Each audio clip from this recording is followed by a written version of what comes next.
apresentou o sacrifício por mim, pecador, mas que me salvou, que me trouxe aqui nesta manhã. Louvado seja o nome do Senhor. Nós cumprimentamos, irmãos, com a paz do Senhor e queremos dizer para os nossos irmãos que essa palavra estará sendo dada a partir de agora, nesta manhã, a primeira e a segunda palavras. O Senhor deu alguns dons espirituais ainda nesta manhã, dizendo que através destas palavras o Senhor estará expressando o amor do Senhor pelos nossos irmãos. Palavras de amor, foi o que o dom espiritual mostrou. E o Senhor mostrou também que hoje, nesta manhã, o projeto dele é de acender muitas candeias aqui. Haverá uma operação do Espírito Santo, não só aqui no nosso meio, fisicamente presentes, mas também lá onde estão os nossos irmãos, nos demais manaíns e igrejas que estão participando desta palavra. Ali também o Espírito Santo estará enviando a chama do fogo, do amor de Deus, para aquecer os nossos corações e sairmos hoje deste encontro com Deus, em todo o Brasil. Esse encontro vai marcar as nossas vidas. Louvado seja o nome do Senhor. Aleluias. A última vez que tivemos um encontro como este, o Senhor nos deu a bênção de congregarmos em um só dia cerca de 42 mil jovens em todo o Brasil. E dessa vez agora, o projeto do Senhor é que esse número seja bem maior, porque o Senhor está manifestando o amor dele em favor das nossas vidas. Louvado seja o nome do Senhor. Nós vamos chamar agora os irmãos para a leitura da palavra do Senhor no texto da segunda carta de Paulo aos Coríntios. Segunda aos Coríntios, no capítulo 6, e nós vamos ler os versos 14 a 18. Segunda aos Coríntios, capítulo 6, versículos 14 a 18, onde está o tema aqui do nosso estudo, que é jugo desigual. Então o texto, 2 Coríntios 6, versos 14 a 18. Vamos ler juntos a palavra do Senhor, acompanhando comigo esta leitura. A palavra diz assim: não vos prendais a um jugo desigual com os infiéis, porque que sociedade tem a justiça com a injustiça? E que comunhão tem a luz com as trevas? E que concórdia há entre Cristo e Belial? Ou que parte tem o fiel com o infiel? E por fim, e que consenso tem o templo de Deus com os ídolos? Porque vós sois o templo do Deus vivente. Como Deus disse: neles habitarei, e entre eles andarei, e eu serei o seu Deus, e eles serão o meu povo. Verso 17: pelo que saí do meio deles, e apartai-vos, diz o Senhor, e não toqueis nada imundo, e eu vos receberei. E eu serei para vós pai, e vós sereis para mim filhos e filhas, diz o Senhor Todo-Poderoso. Aleluias. Louvado seja o nome do Senhor.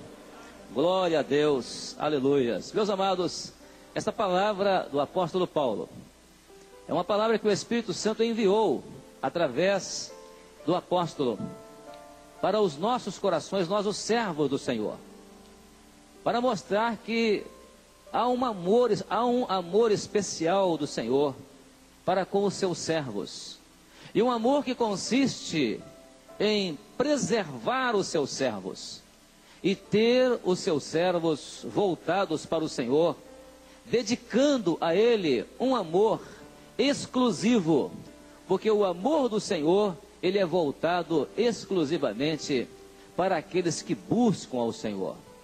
Por isso o apóstolo Paulo vai usar esta linguagem, uma linguagem até muito conhecida nos seus dias, quando ele usa a expressão: não vos prendais a um jugo desigual. O que é jugo? Jugo é aquela peça que se coloca sobre dois animais para atrelá-los ou ajuntá-los, colocá-los lado a lado, presos um ao outro, a fim de que eles possam executar uma tarefa, ou puxar uma carruagem, ou puxar um arado. Era um costume nos dias do apóstolo Paulo, muito comum numa sociedade que era quase que essencialmente uma sociedade agropastoril. Então ele usa essa expressão para falar a respeito do que é esse jugo, o que é um jugo desigual. Um jugo igual não tem problema nenhum. Dois animais, do mesmo tamanho, a mesma força, atrelados um ao outro, eles formam uma força só. Mas se esse jugo for desigual, ou seja, colocar um animal mais alto com o outro de menos altura, colocar um animal mais forte, atrelado a um animal mais fraco, naturalmente, a força propulsora ali, ela terá algum prejuízo. O trabalho a ser executado com aquela força ali, vai ter algum prejuízo. Ou vai se desviar para um lado, ou vai se desviar para o outro, ou vai parar na caminhada. Então, Paulo fala do jugo desigual. E ele dirige essa palavra aos servos do Senhor. Não vos prendais a um jugo desigual com os infiéis, ou seja, com o ímpio. Então ele está falando para o servo do Senhor a respeito dos prejuízos que podem surgir na hipótese de um atrelamento ou um ajuntamento, uma união, um consenso, uma concórdia, uma herança entre o que é servo do Senhor e aquele que não é servo do Senhor. Porque o servo do Senhor, ele busca as coisas do Senhor. Então, ele tem um jugo sobre ele. Mas o que não é servo do Senhor, ele busca as coisas do mundo. Então, isso é outro jugo, isso é outra direção. O servo anda na direção do caminho do Senhor. O ímpio, o que não é servo do Senhor, ele anda em outras direções. Então, atrelar os dois vai trazer algum problema. Por isso Paulo diz, não vos prendais, ou seja, atrelar a um jugo desigual com os infiéis. E nessa colocação que Paulo faz, eu gostaria de chamar a atenção aqui dos irmãos, mostrar aqui para os irmãos, quando você fala a respeito da pessoa que não é servo do Senhor, a pessoa que ainda está no mundo, a pessoa que não conheceu ainda o Senhor, qual é a condição dessa pessoa? Quem é ele? Quem é essa pessoa chamada aqui de ímpio? Jugo desigual com o ímpio, ou infiel. Qual é a estrutura, ou o perfil dessa pessoa?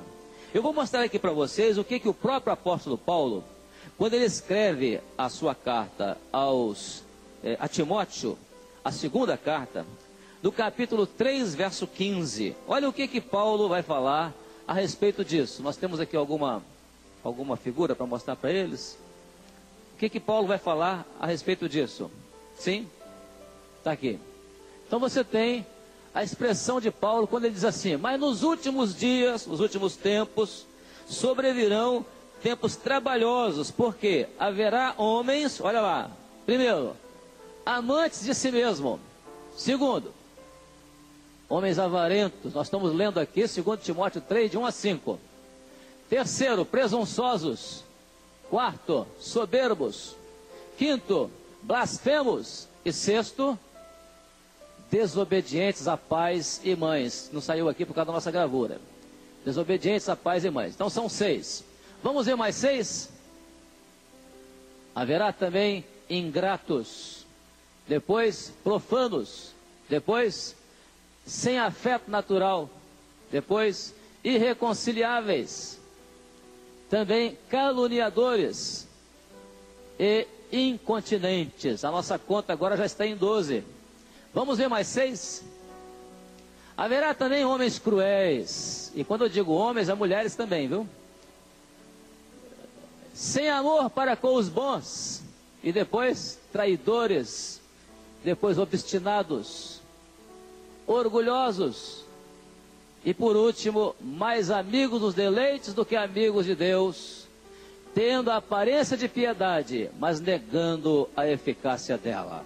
Aí os irmãos perceberam uma coisa, Vocês viram a contagem de Paulo, quando ele fez essa colocação sobre o homem ímpio, aquele que está do outro lado do jugo, querendo se atrelar a um jugo com você que é servo, ou você que é serva.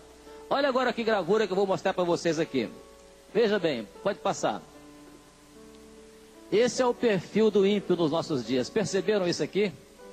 6 mais 6 mais 6. Esse número aqui lembra vocês alguma coisa? Esse é o homem dos nossos dias, o ímpio dos nossos dias. Aquele que Paulo está dizendo assim: não vos prendais a um jugo desigual com esse infiel aqui. Pelo contrário, Paulo dá uma recomendação dizendo no versículo 5 a Timóteo: destes, afasta-te. Destes aqui, ó. 18 é múltiplo de 3 vezes 6. Sabia disso? Então esse é o jovem que está lá fora no mundo. É o ímpio ou o infiel que está lá fora de olho em você. Você, irmão, você, irmã, é o elemento lá de fora que está querendo se prender a um jugo igual, mas não é igual. Esse jugo, ele é totalmente desigual. Essa é a expressão do apóstolo Paulo. E por isso, então, o que Paulo faz agora?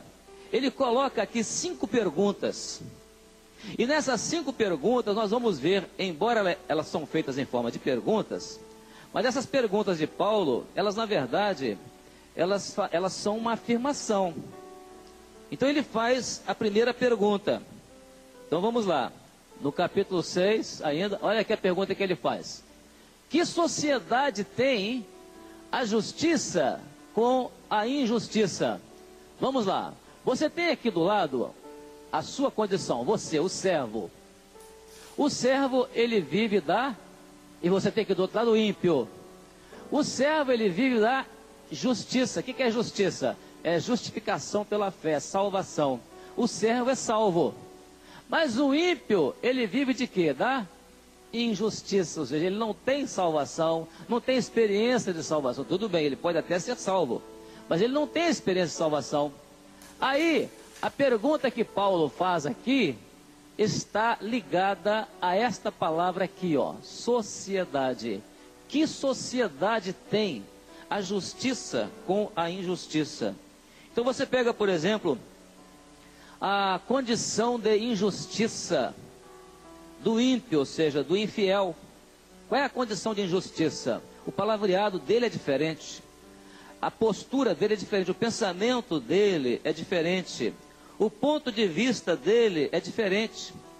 Eu me lembro de uma palestra que eu estava ouvindo, de uma pessoa muito bem situada lá no estado de São Paulo, até um grande professor, dando uma palestra sobre economia.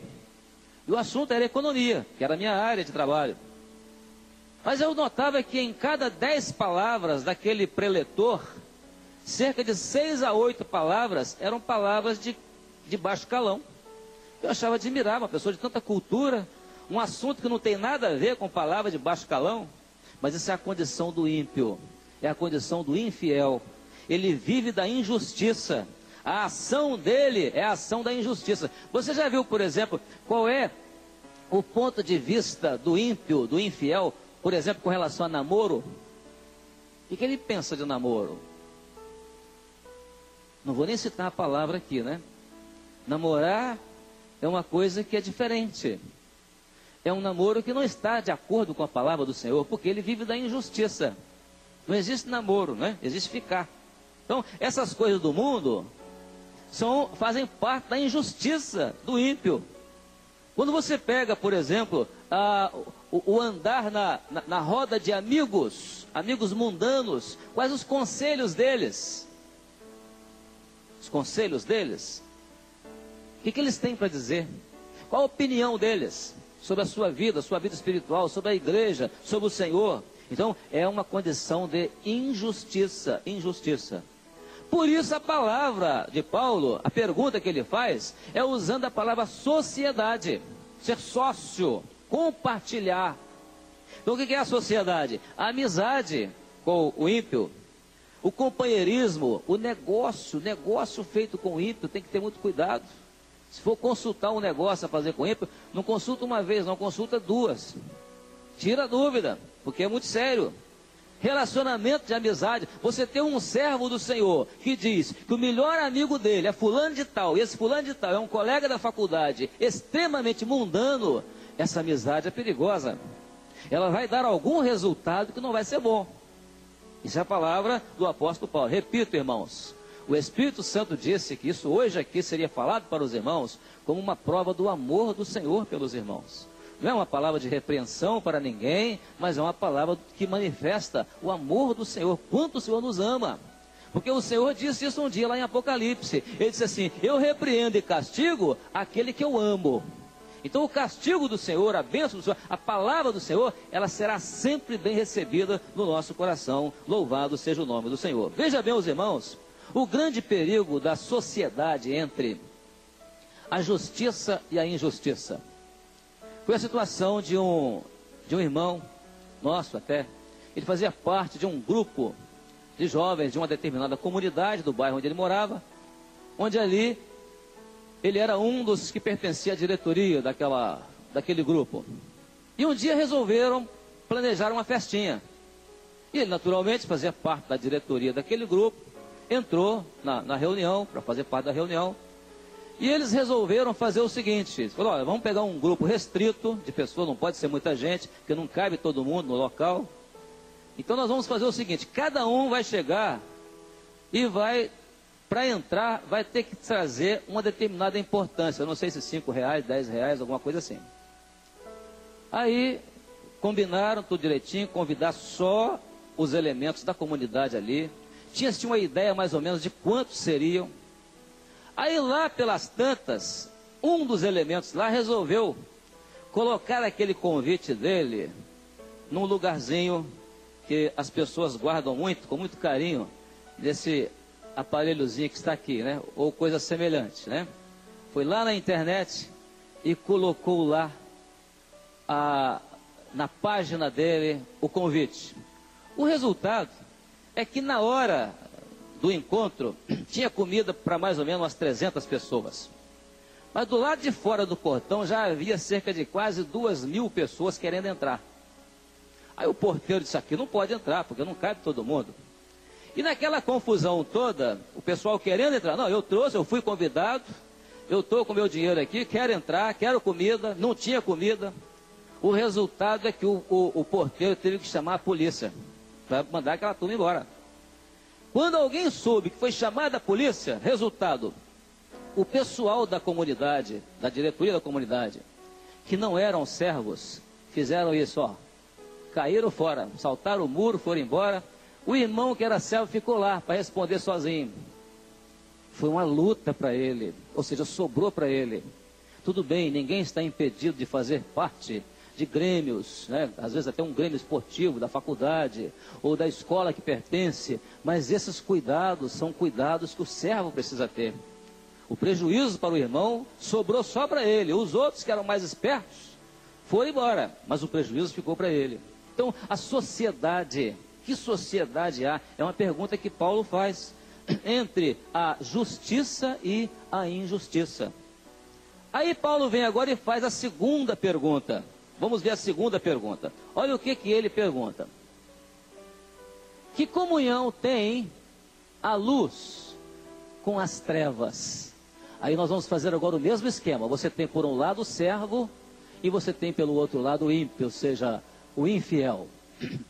O servo, ele anda sempre na luz, ou seja, ele consulta ao Senhor, ele tem a revelação do Senhor, ele tem a direção do Senhor, mas o ímpio não. A vida do ímpio é isso aqui, ó.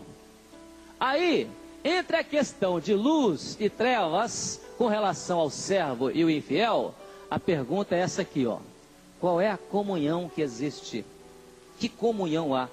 Quando você fala em comunhão, você está falando daquilo que faz parte de uma convivência por igual. O que é comunhão? Comunhão é ter em comum.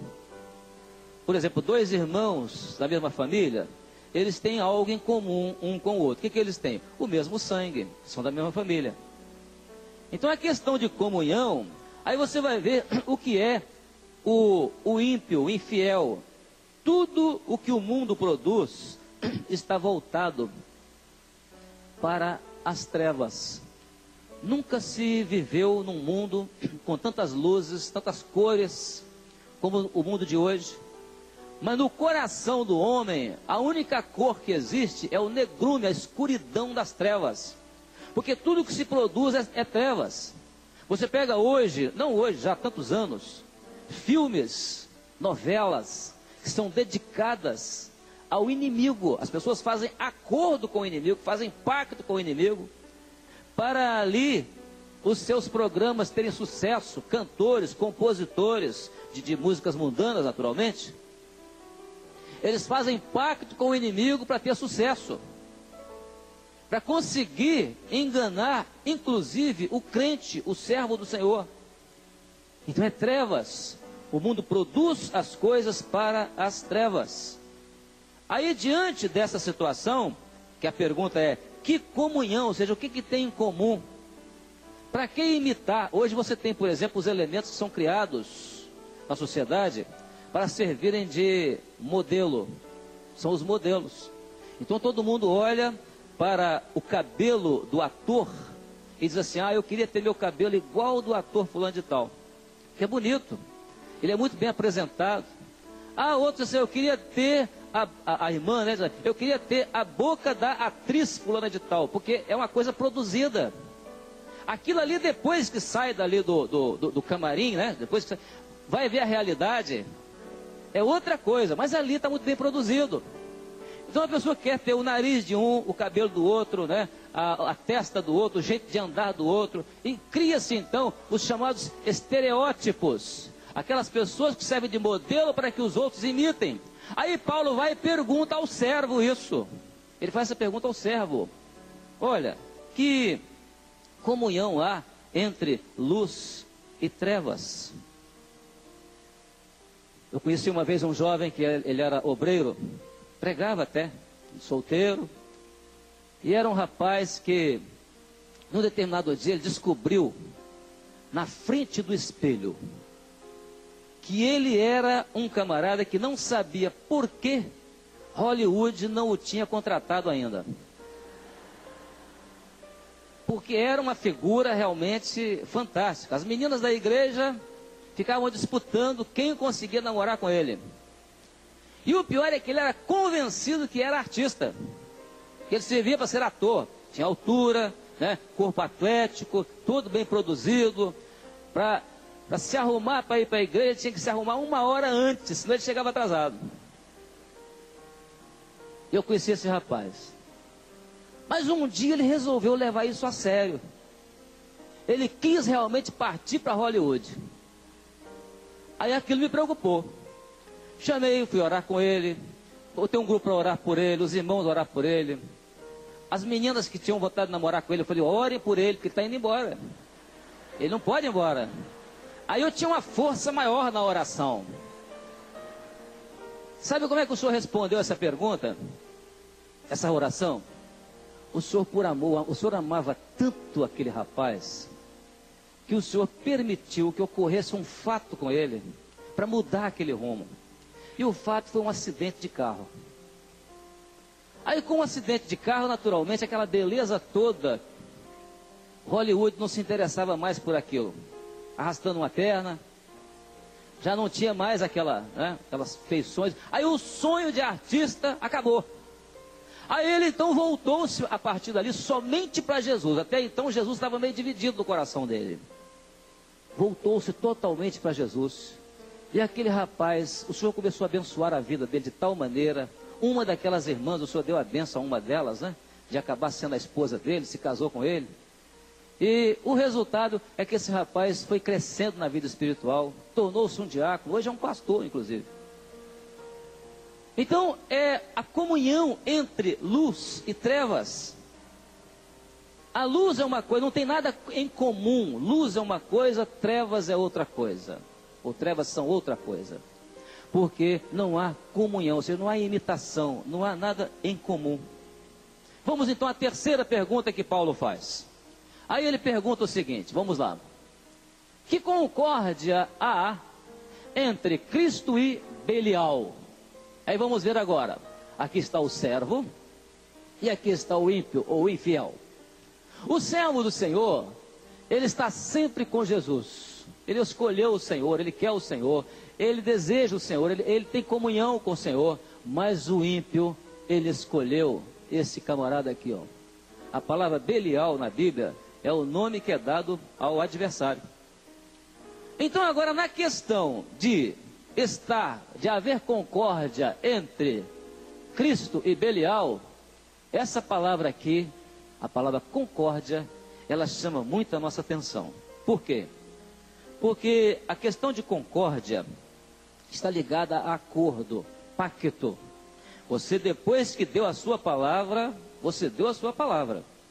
Você confessou que o seu acordo é com Jesus. Você crê no Senhor Jesus. Você se tornou servo do Senhor Jesus. Você escolheu Jesus. Você fez a sua escolha por Ele. Agora, o grande plano de Belial é desfazer o acordo que você fez com Cristo. Foi por isso que ele se levantou um dia contra o Senhor Jesus. E ele fez inclusive 3 propostas ao Senhor Jesus. Propostas assim que muitos jovens até não recusaram essa proposta, aceitaram a proposta do inimigo. Vou citar aqui alguns exemplos disso.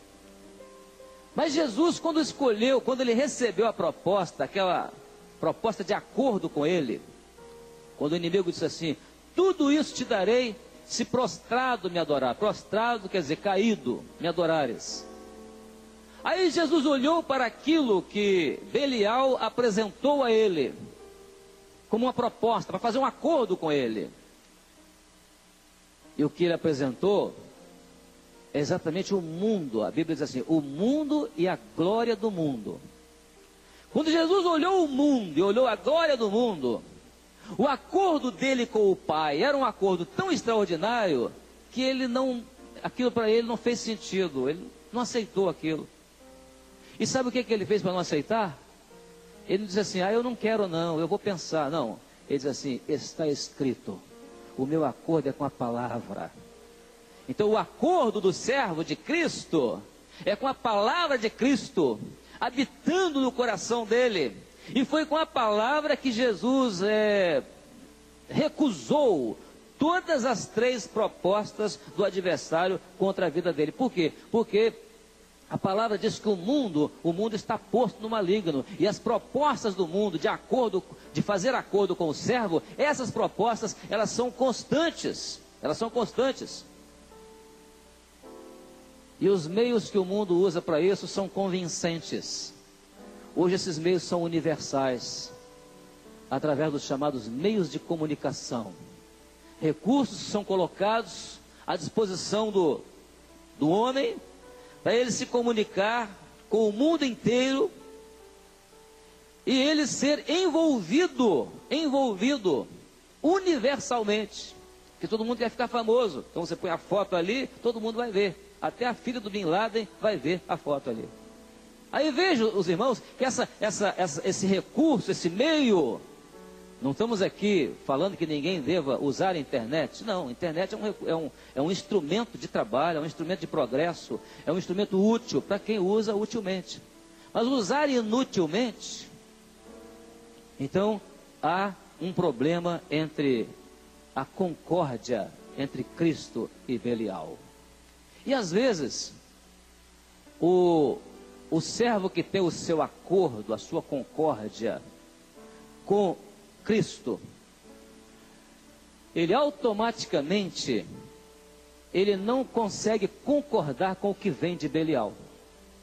Foi o caso de um jovem recém-saído da classe de adolescentes. Quando ele chegou à igreja, antes de começar o culto, e ele me procurou logo, disse: pastor, ora por mim porque eu estou oprimido. Mas como você está oprimido? Eu sabia quem ele era. Desde criança, um menino dedicado na igreja, um menino de oração, de vida espiritual. Aí disse assim: mas é porque hoje, lá na minha escola, os rapazes com quem eu convivo lá na classe, estavam terríveis hoje, terríveis. Eles estavam lá foi dada a eles uma liberdade de eles abrirem lá os computadores e terem acesso na internet ao que eles quisessem. E eu naturalmente peguei o meu computador e fui verificar algumas coisas da minha aula, e as pessoas viram aquilo. Todos tinham feito opções por sites chamados não recomendáveis. Ele não, ele fez uma opção por um site recomendável para um servo. E as pessoas, quando perceberam que só ele ali era diferente, fizeram alguns comentários sobre ele, extremamente agressivos, até duvidando da condição dele. Só você que não faz isso? E começaram a contar entre eles informações assim bastante de linguagem ruim para os ouvidos de um servo.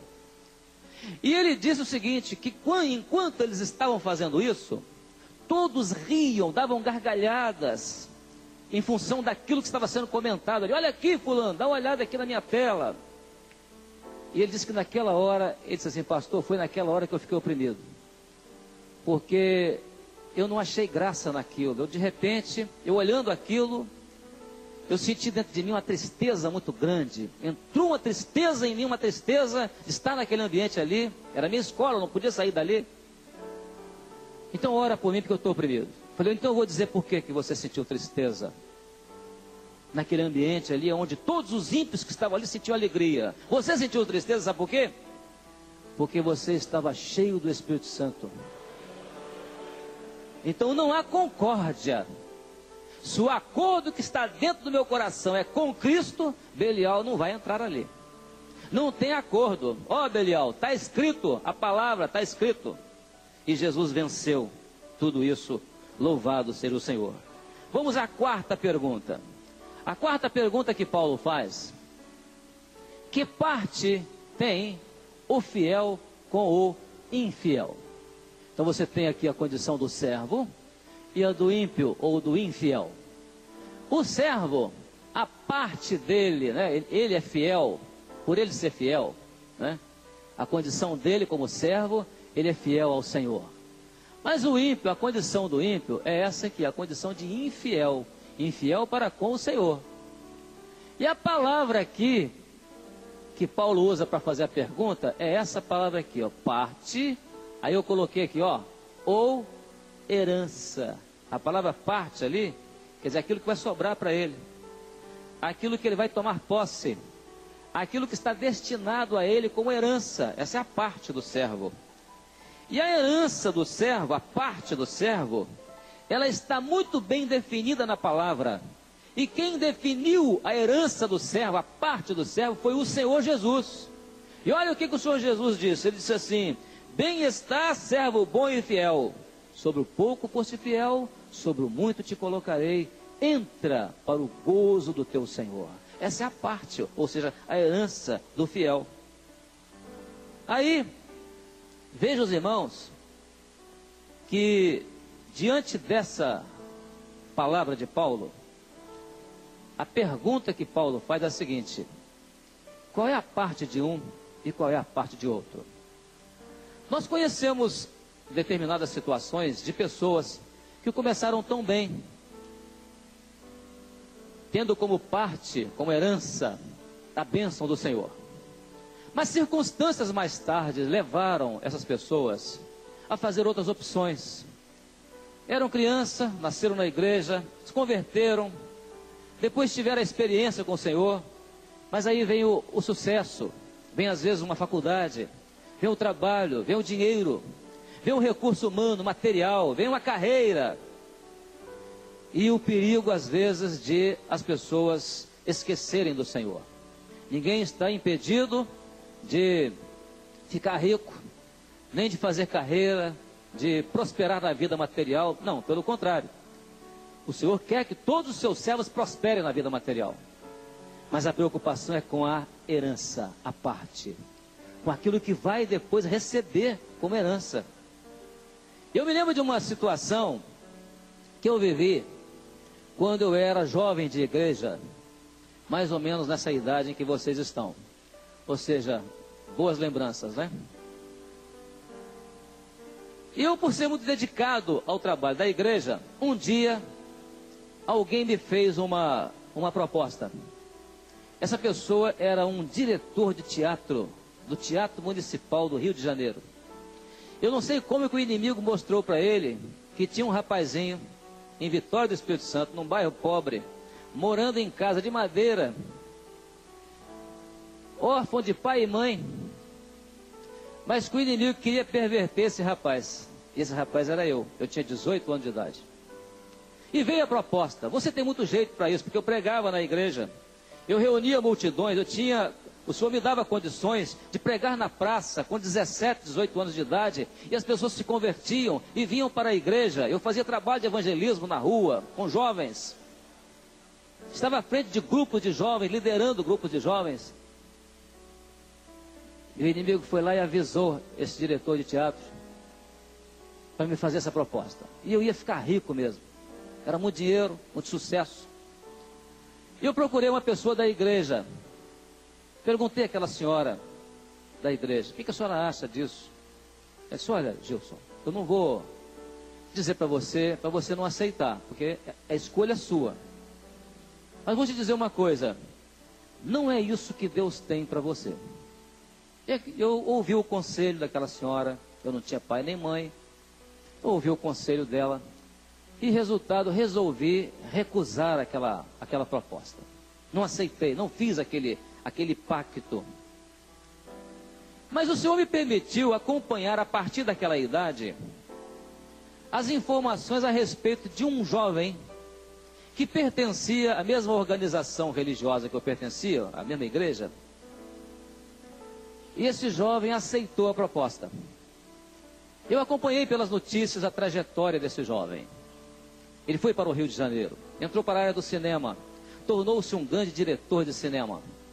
Mas naquela altura, sem dúvida, já não havia mais tempo para esse jovem. Eu vou omitir aqui o nome dele, porque nós estamos numa transmissão via satélite. Mas esse jovem aceitou essa proposta e prosperou muito. E eu vi a prosperidade dele.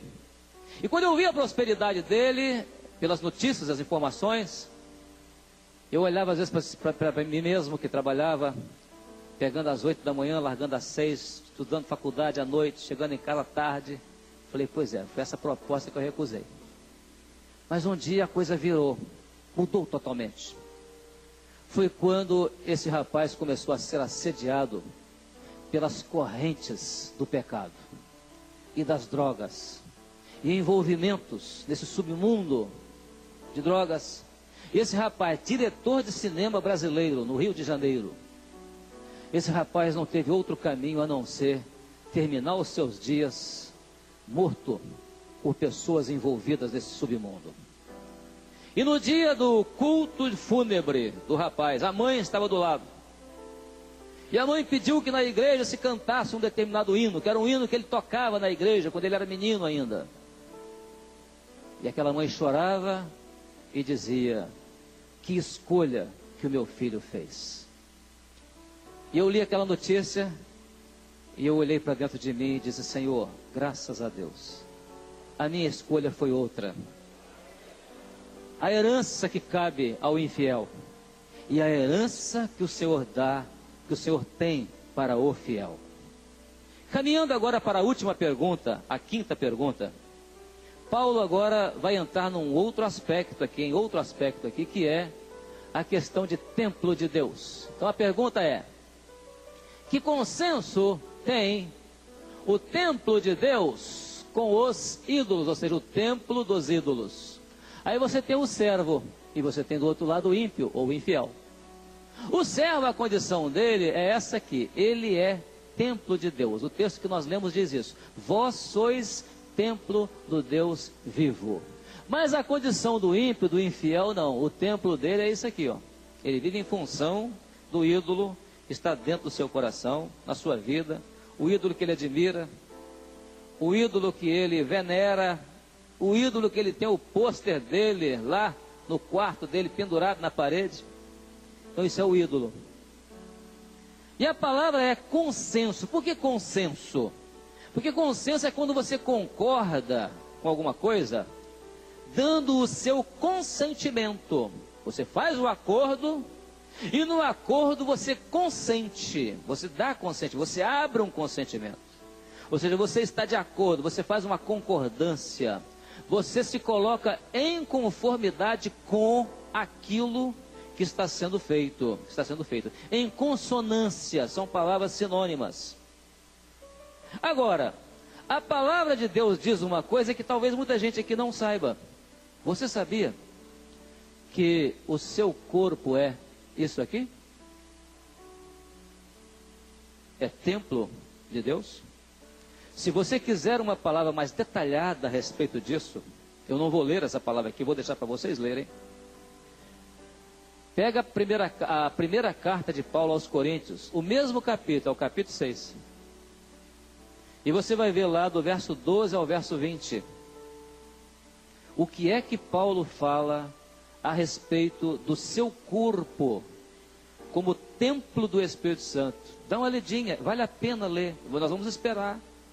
Eu não vou fazer a leitura aqui, mas vou pedir aos irmãos que façam essa leitura agora. 1 aos Coríntios 6, do verso 12 ao verso 20. Agora é a palavra que vai falar com você em silêncio, não sou eu. E você vai ver do verso 12 ao verso 20. Qual é a preocupação do Senhor com o seu corpo, meu irmão, minha irmã, meu servo do Senhor, serva do Senhor. Olha a preocupação do Senhor com o seu corpo. Pode ler, deixa o irmão que está do lado também ler. Verso 12 ao verso 20. 1 Coríntios 6.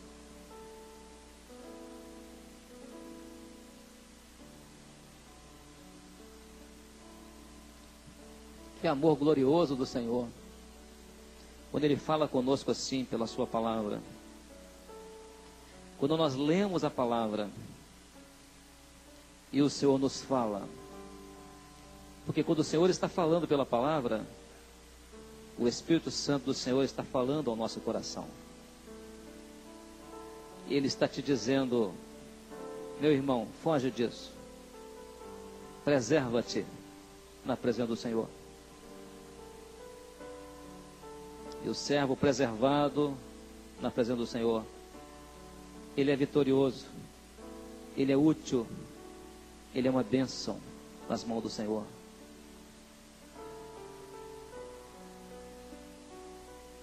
Terminaram de ler? Veja, os irmãos, uma manifestação notável de amor do Senhor por uma jovem, uma menina, uma irmã, que fez uma pergunta à mãe dela com relação a uma coisa que ela queria colocar no corpo dela. E ela perguntou à mãe, mamãe, por que eu, como serva do Senhor, não posso usar piercing? A mãe não sabia nem o que era isso. Mas a mãe se saiu muito bem, ela foi muito usada pelo Espírito Santo. E ela disse, olha minha filha, eu não sei nem o que é isso, mas vou te dizer uma coisa, Deus sabe o que é isso. Pergunta a Ele. E ela foi perguntar. Aí quando ela chegou lá no quarto, foi orar ao Senhor. E ela perguntou, fez a pergunta ao Senhor. Olha a resposta que o Senhor deu para ela, lá no livro de Jó. No capítulo 41 de Jó, no verso 7. O Senhor deu uma resposta para ela, que ela nunca esqueceu daquela resposta. Jó 41, verso 7. Olha o que o Senhor respondeu para ela. O Senhor disse assim, olha, encherás a sua pele de ganchos e a sua cabeça de arpéus de pescadores? O Senhor sabia o que era aquilo ali. Deu até a tradução correta para ela, em português. Aí ela temeu ao Senhor. Porque onde é que ela ia achar essa palavra na Bíblia? Mas achou aqui.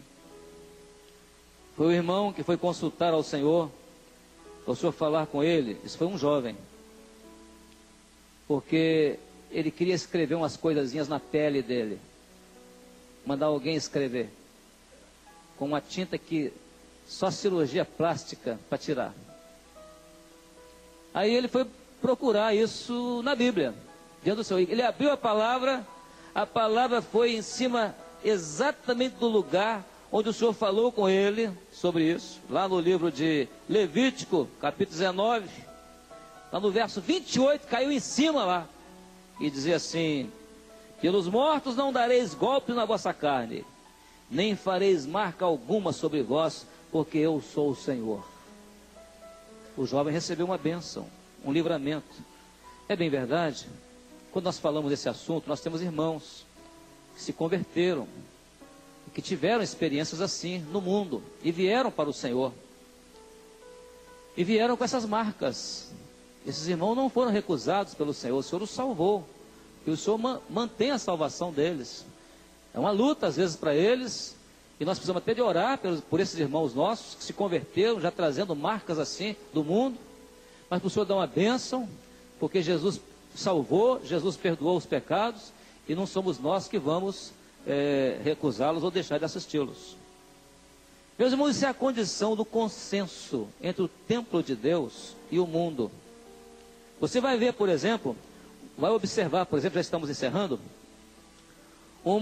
um comportamento do ímpio com relação à questão de perdas de valores, valores morais, valores familiares, pela influência do mundo. O perigo da perda desses valores, valores que são manchados por palavras que nós gostaríamos até de poupar aqui essas palavras, mas não vamos poupar não, porque quando vocês recebem a informação lá de fora, vocês recebem palavras bem claras, e nós vamos ser claros aqui também, porque é a palavra da Bíblia, da palavra de Deus. Os valores que são trocados por condições de prostituição, de adultério, nudez. Não queremos entrar aqui em aspectos, estamos falando para jovens, porque se divulga hoje no mundo uma ideia do nu artístico, nu coletivo. As paradas que existem por aí são coisas que nos afligem. O servo que é servo do Senhor, ele não tem consenso com isso. Ele vê aquilo que foi a oferta que ele fez a Deus, ele ofereceu a sua vida como templo do Espírito Santo, e ele vê isso e sente tristeza, o servo do Senhor, porque ele está cheio do Espírito Santo. Quando você pega a carta que Paulo escreveu, essa é outra recomendação que eu vou fazer para os irmãos lerem em casa. Pega o capítulo 1 de Romanos, o que Paulo escreve, a partir do verso 18 ao verso 32. Dá uma olhada em casa depois. Romanos 1, 18 a 32. Para ver a maneira como o juízo do pecado é capaz de destruir o homem ímpio. E o Senhor quer somente dos seus servos uma coisa: destes afasta-te. E nós estamos aqui, meus irmãos, por causa disso. Nós estamos hoje em todo o Brasil reunidos, os jovens da obra do Senhor, por causa disso. Eu quero agora convidar a todos para estarem de pé, para nós lermos agora a parte final. Vamos ler juntos aqui o capítulo 6 da segunda carta, verso 16, 17 e 18. Vamos ler juntos esses versículos, porque o Senhor quer nos dar uma bênção neste dia aqui. Louvado seja o nome do Senhor. Leamos juntos, leamos. Porque vós sois o templo do Deus vivente. Como Deus disse: entre eles habitarei, e entre eles andarei, e eu serei o seu Deus, e eles serão o meu povo. Pelo que saí do meio deles, e apartai-vos, diz o Senhor, e não toqueis nada imundo, e eu vos receberei, eu serei para vós pai, e vós sereis para mim filhos e filhas, diz o Senhor Todo-Poderoso. Aleluia, glória a Deus, aleluia.